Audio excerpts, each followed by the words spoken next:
બનાસકાંઠા જિલ્લાના દાંતીવાડા તાલુકાના ગોઢ ગામે બનેલા ચકચારી હત્યાકાંડ મામલે ડીસાની સેશન્સ કોર્ટે મહત્વપૂર્ણ અને કડક ચુકાદો આપ્યો છે।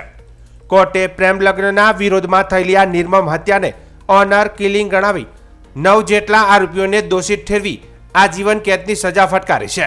સાથે જ કોર્ટે સ્પષ્ટ શબ્દોમાં જણાવ્યું હતું કે આવા ગુનાઓ સમાજ માટે અત્યંત ઘાતક અને અક્ષમ્ય છે। આ ઘટના અંદાજે 1 વર્ષ પૂર્વે બની હતી। પ્રેમ લગ્નના કારણે પરિવાર અને સમાજમાં મનદુખ રાખી એક યુવાન પર ચકચારી હુમલો કરવામાં આવ્યો હતો।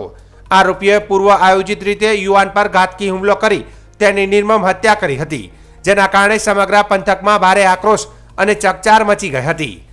હત્યાની ઘટના બાદ દાંતીવાડા પોલીસ મથકમાં 9 આરોપીઓ સામે ગુનો નોંધવામાં આવ્યો હતો। પોલીસે ઘટનાની ગંભીરતાને ધ્યાનમાં રાખી ઝડપી તપાસ હાથ ધરી હતી અને સઘન તપાસ બાદ મજબૂત પુરાવા એકત્રિત કરી ચાર્જશીટ દાખલ કરવામાં આવી હતી।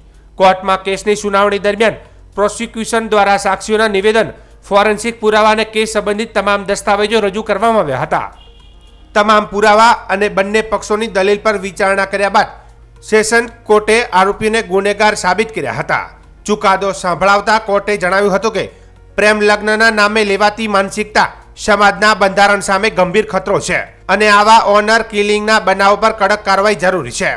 આ નિર્ણયથી ભવિષ્યમાં આવા અપરાધોને રોકવામાં કડક સંદેશો પણ મળશે તેવી આ કોર્ટે ટિપ્પણી કરી હતી। ડીસા સેશન કોર્ટના આ ચુકાદાને ઓનર કિલિંગ સામેનો એક મોટો અને ઐતિહાસિક નિર્ણય ગણવામાં આવી રહ્યો છે, જે સમાજમાં કાયદો અને માનવ અધિકારોના સંરક્ષણ માટે મહત્વપૂર્ણ સાબિત થશે।